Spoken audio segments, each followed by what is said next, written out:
Palavra da Verdade, a exposição bíblica com Hernandes Dias Lopes. Eu quero partilhar com vocês a palavra de Deus no texto que está em Lucas, capítulo 5. Lucas, capítulo 5, versos 12 a 16. Peço que você abra sua Bíblia comigo.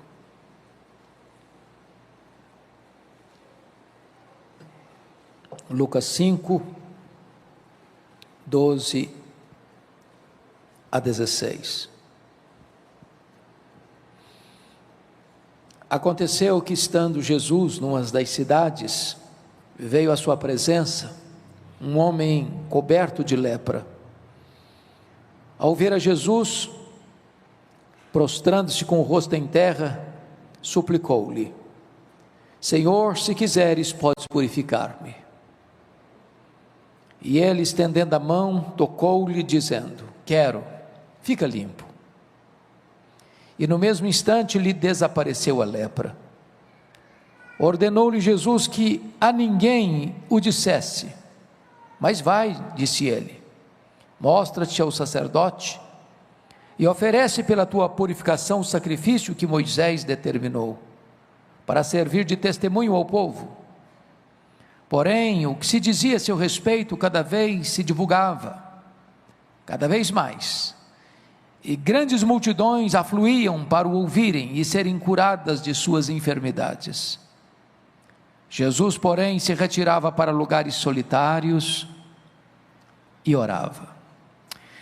Eu quero pensar com vocês sobre o tema: nunca perca a esperança. Nunca perca a esperança. Irmãos, esse texto relata este episódio da cura deste homem leproso. Nós não sabemos precisar exatamente quem é esse homem, a Bíblia não dá o nome dele. Nós não temos com muita segurança o local onde ele foi curado. Mateus relata esse texto dizendo que foi logo que Jesus desceu do monte onde pregou o conhecido Sermão do Monte. Mas esse homem aqui é a maquete da desesperança, da tragédia. Vocês bem sabem que naquela época a doença mais temida, mais perigosa, era a doença chamada de lepra. Havia muitas doenças de pele chamadas de lepra, algumas curáveis, outras incuráveis. E quando alguém ficava leproso e era constatado isso através de um diagnóstico do sacerdote ou do sumo sacerdote, essa pessoa tinha que ser isolada, ficar de quarentena total, fora do acampamento, sem qualquer perspectiva, esperança.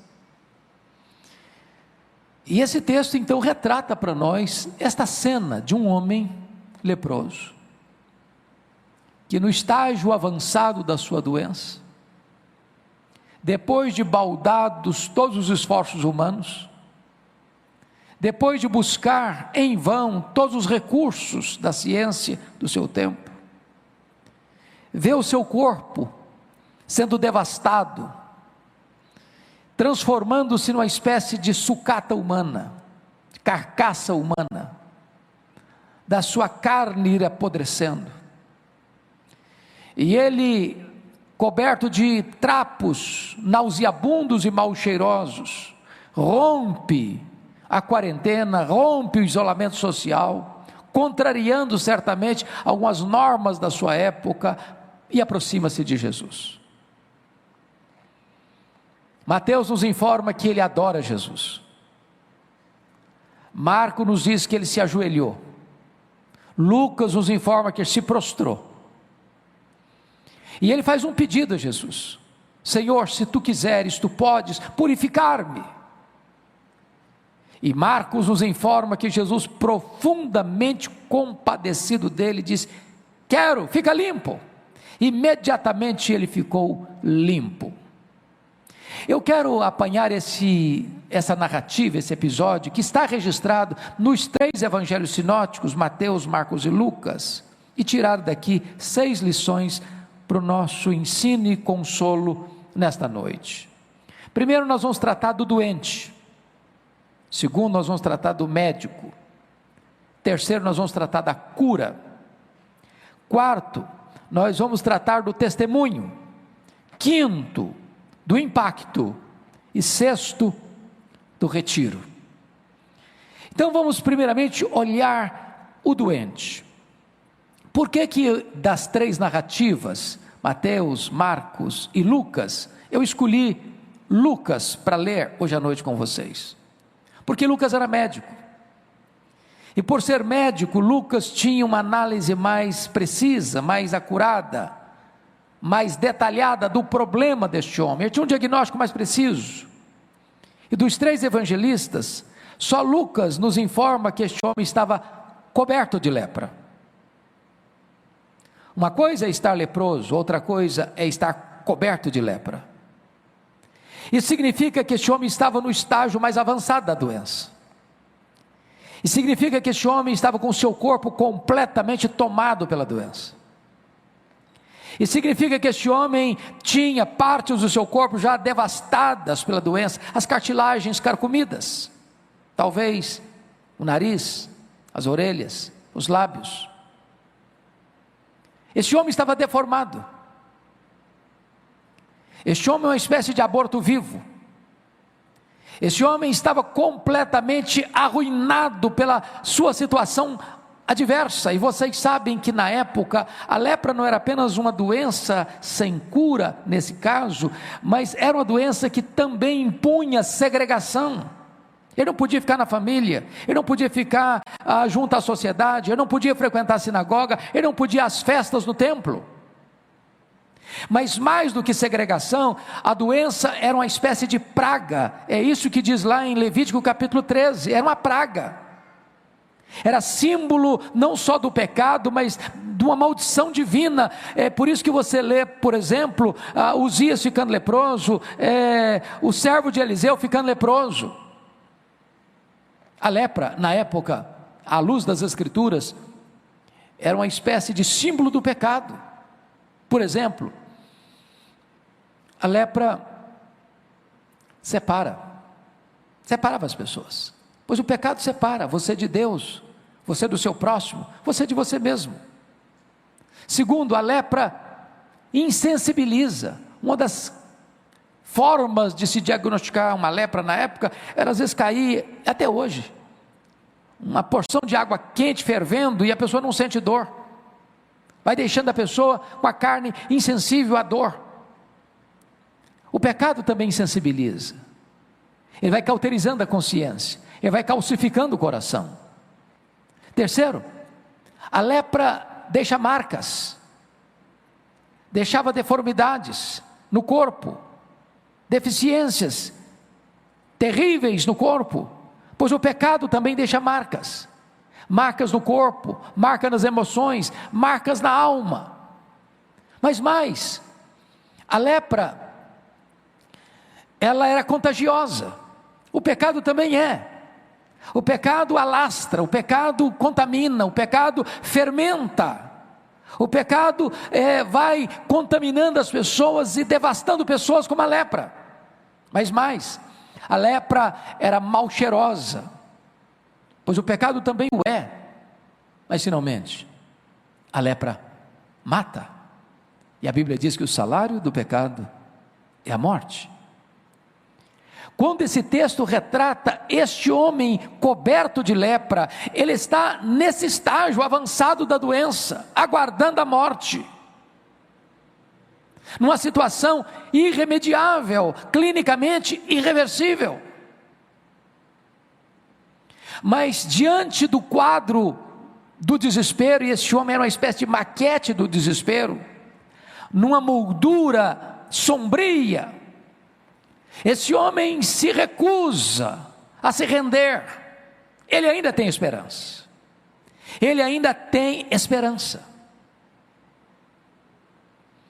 Eu não sei exatamente a situação que você vive hoje, talvez alguns dramas pessoais, talvez uma enfermidade física, talvez um problema conjugal, talvez um problema na sua família, talvez um relacionamento quebrado com seus filhos, talvez um hábito, um vício, uma mania, alguma coisa que prende você, amarra você, tortura você, tira sua alegria, sua paz. Eu não sei quão desesperado você está, quão longe você foi, quão profundamente você desceu. Eu quero dizer para você que mesmo que o quadro seja sombrio, nunca perca a esperança. E esse homem vai a Jesus. De que maneira? Primeiro, ele se ajoelha. Segundo, ele se prostra. Terceiro, ele adora. Quarto, ele declara a sua confiança que em Jesus há solução para a sua vida. Senhor, se tu quiseres, tu podes purificar-me. Aproxime-se de Jesus com essa confiança, porque Ele pode tudo quanto Ele quer. Para Ele não tem causa perdida, para Ele não tem problema insolúvel, para Ele não tem vida irrecuperável, para Ele não tem família sem solução. E eu acho magnífico que este homem, ao mesmo tempo que afirma a soberania de Jesus, Senhor, se tu quiseres, tu podes, também ele se submete à soberania de Jesus. Ele não chega fazendo exigências, ele chega fazendo um pedido. Ele não estadeia direitos, ele clama por misericórdia. Ele não impõe a sua vontade, ele se submete à vontade soberana de Jesus. Senhor, se tu quiseres, tu podes. Esta é a maneira como cada um de nós deva se aproximar de Jesus nesta noite. Mas em segundo lugar, eu gostaria de pensar com você agora sobre o médico. É Marcos que nos ensina algo magnífico, que só é relatado lá e não nos outros evangelhos. Diz o texto que diante deste pedido deste homem, Jesus profundamente compadecido dele. Oh, irmãos amados, quão precioso é entender que diante dos dramas da nossa vida, dos maiores dramas da nossa vida, daqueles dramas tão grandes que não há mais nenhuma perspectiva de saída e de solução na resposta humana, na solução humana, e quando você recorre a Jesus, Jesus profundamente se compadece de você. Ele sabe quem é você, Ele conhece você, Ele sabe as suas dores, Ele conhece os seus dramas, Ele conhece as suas noites e madrugadas insones e sem dormir, Ele sabe os seus gemidos, Ele conhece as suas lágrimas, Ele conhece a sua dor, Ele sabe a sua necessidade e Ele se importa com você, se importa com você. Mas outra coisa que me chama a atenção no médico, é que ele não apenas tem compaixão, mas diz Jesus profundamente compadecido dele, tocou-o e disse: quero, fica limpo. Bom, Jesus não tem apenas compaixão, Jesus tem também poder, porque poder sem compaixão é tirania, compaixão sem poder é fraqueza, pois Jesus tem poder e tem compaixão. Mas curiosamente, Marcos e os outros evangelistas nos informam, inclusive aqui em Lucas, no verso 13, e ele estendendo a mão, tocou-lhe. Ora, Jesus quebra um protocolo da saúde pública aqui, porque um leproso não podia ser tocado. Tocar num leproso era contrariar as normas. Ninguém podia tocar num leproso sem ficar impuro. Mas é curioso que quando o puro toca o impuro não deixa o puro impuro, mas o puro toca o impuro e torna o impuro puro. Jesus não fica impuro por tocar o impuro, mas ao tocar o impuro torna-se puro. A pergunta é: por que Jesus tocou este homem? Por que Jesus não curou esse homem como curou os 10 leprosos à distância? Apenas com a palavra? Ô irmãos, aqui para nos ensinar uma tão grande lição. Jesus detecta, diagnostica naquele homem uma doença muito mais grave, muito mais perigosa, muito mais devastadora do que a lepra que apodrecia sua carne. Jesus detecta uma autoestima achatada, um senso de desvalor, alguém que talvez tinha meses, anos que não sabia o que era um toque humano. Quando aquele homem, porventura, quisesse se aproximar de alguém, essas pessoas corriam dele, tomavam pedras e jogavam nele. Se alguém tentasse se aproximar dele, ele tinha que se afastar e gritar: maldito, maldito, leproso, leproso. Ninguém podia chegar. Mas quando aquele homem, devastado pela lepra, chega, maltrapilho, mal cheiroso, deformado, arruinado, sucateado pela doença, diz a Bíblia que Jesus se compadece dele e toca-o. Mas vale destacar que a palavra tocar aqui na língua grega não é encostar, não é botar o dedo, a mão, assim com milindre, com reservas, como tantas vezes hoje nós nos cumprimentamos com um soquinho na mão e querendo encostar o menos possível. A palavra tocar aqui significa cingir, significa abraçar. Imagine você, Jesus abraçando aquele homem, com a carne apodrecendo, com o corpo deformado, com as cartilagens arruinadas.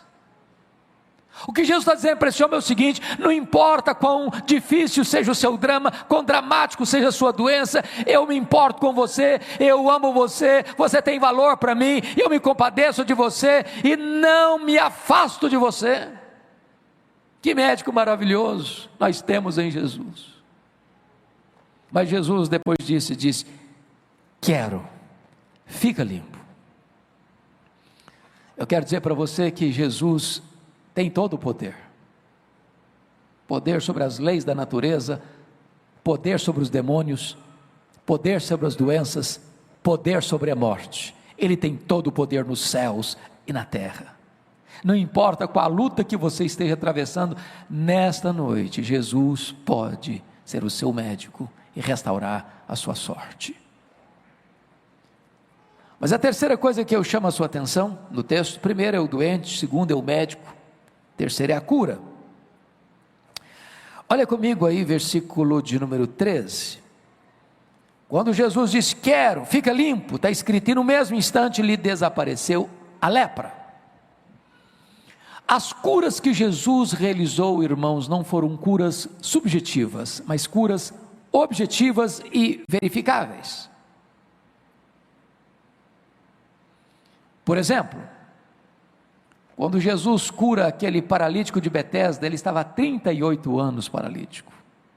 Bom, nós temos irmãos da medicina aqui conosco, e pessoas ilustradas e informadas, e você sabe que se uma pessoa fica num leito 38 anos, ainda que ele receba uma cura imediata, ele precisa fazer longas sessões de fisioterapia para poder andar.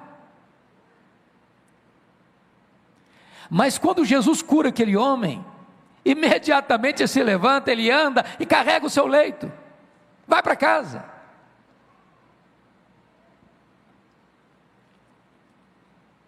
Jesus cura um homem paralítico que é levado pelos amigos e sobe para o telhado da casa e desce numa cama onde Jesus estava, e Jesus, ao olhar, diz: filho, perdoados estão os teus pecados, então agora toma o teu leito e anda. E o homem que foi carregado volta carregando, e o homem que foi buscar uma bênção retorna com 2 bênçãos. Jesus cura um homem com a mão direita ressequida, mirrada, e quando ele estende a mão, se esticam os ossos, se reformam os músculos, se põe no lugar a carne, e aquela mão é refeita imediatamente. A cura de Jesus não é a prestação, não é a crediário, nem em doses homeopáticas. Quando Ele faz completo. Quando Ele faz imediatamente. Quando Ele faz, ninguém pode colocar em xeque, em dúvida, a ação eficaz do seu poder. Pois bem, amados, Jesus não mudou. Ele é o mesmo ontem, Ele é o mesmo hoje, Ele é o mesmo para sempre. Põe o seu problema nas mãos dEle, e Ele é poderoso para hoje mesmo, agora mesmo, trazer cura para a sua mente, para a sua alma, para as suas emoções, para o seu coração, para o seu corpo. Mas há uma quarta verdade que eu quero destacar aqui, irmãos. Primeiro, o doente. Segundo, o médico. Terceiro, a cura. Quarto, o testemunho. Veja comigo o versículo 14. Ordenou-lhe Jesus que a ninguém o dissesse, mas vai, disse, mostra-te ao sacerdote e oferece pela tua purificação o sacrifício que Moisés determinou para servir de testemunho ao povo. O que Jesus está fazendo aqui? Preste bem atenção. Era o sacerdote que diagnosticava a doença. Eram vários tipos de lepra na época. E é só você dar uma lida, por favor, em Levítico capítulo 13, para você entender os vários tipos de lepra. E era o sacerdote, a autoridade sanitária competente, com autoridade, com autonomia, para declarar alguém curado e devolver este alguém ao convívio da família e da sociedade. Quando Jesus ordena este homem a não falar nada para ninguém, a não retornar para sua casa, mas ir ao sacerdote, primeiro, Jesus está protegendo esse homem. Pense comigo se ele saísse dali imediatamente, corresse para casa pulando de alegria, dizendo, estou curado, estou curado, estou curado. Sabe o que aconteceria? Sua família correria dele, sua esposa não abraçaria, seus filhos fugiriam dele, seus amigos não encontrariam com ele.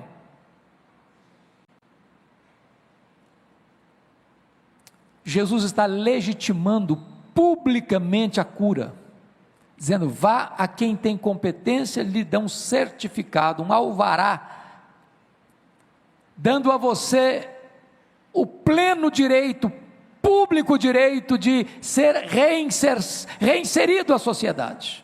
E agora, com a confirmação do sacerdote, sim, ele tem condições de chegar e dizer, de fato você está curado, de fato a sua cura foi verificável. Eu acho isso tão bonito, sabe, irmãos, porque tem muita gente hoje que está declarando as pessoas curadas e elas não estão curadas.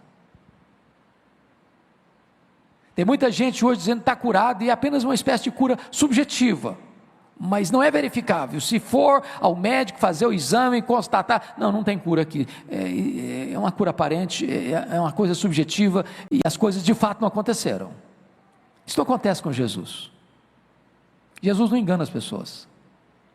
Jesus não ludibria ninguém. E eu quero dizer para você que Jesus está aqui hoje, e Ele pode fazer algo tão extraordinário na sua vida nesta noite, que a sua família vai perceber, que os seus amigos vão perceber, que lá no seu trabalho as pessoas vão perceber, que lá na sua escola as pessoas vão perceber, que lá na sua vizinhança as pessoas vão perceber. É coisa que pode ser notada, verificada e atestada publicamente. Mas uma quinta verdade nesse texto. Primeiro, o doente. Segundo, o médico. Terceiro, a cura. Quarto, o testemunho.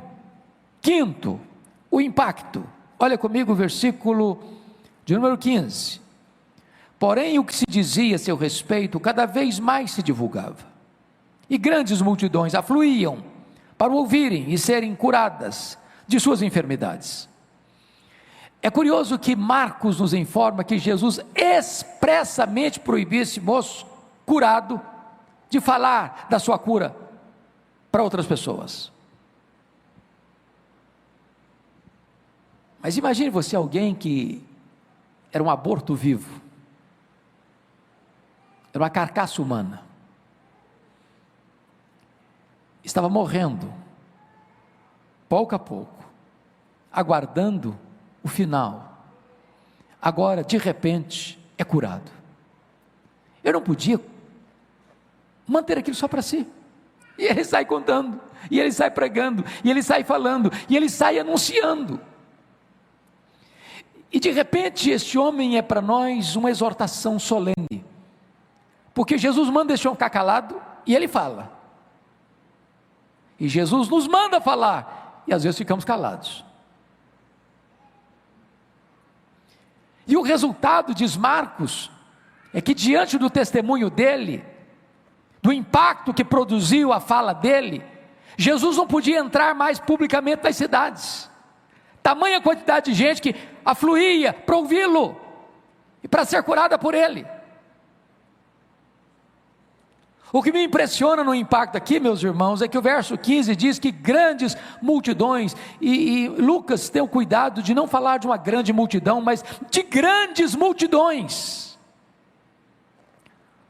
afluíam para ouvirem Jesus, para serem curadas por Jesus. A grande pergunta que eu faço a você nesta noite é a seguinte: até que ponto o impacto da sua vida, da minha vida, da nossa vida, desperta multidões para virem a Jesus? Eu quero saber o que é isso.